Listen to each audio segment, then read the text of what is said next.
झालेल्या गोळीबाराच्या निषेधार्थ मूकमोर्चा आता काढण्यात आलेला आहे। तर जिजामाता चौकातून निघालेला हा मूकमोर्चा भिडगे तालीम शाळा चौक या मार्गे गणपती चौकामध्ये पोहोचलाय। दहशतवादी संघटनेला सोडू नका अशी मागणी या दरम्यान करण्यात आली आहे।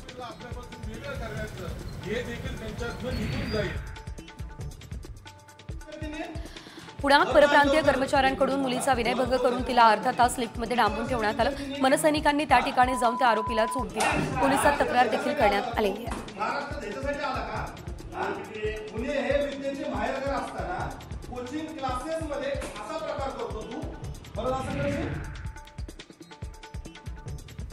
पुण्यात तळेगावच्या दिशेने जाणाऱ्या ट्रकला टेम्पोने जोरदार धडक दिली। टेम्पो चालकाचा ताबा सुटला आणि अपघात झाला।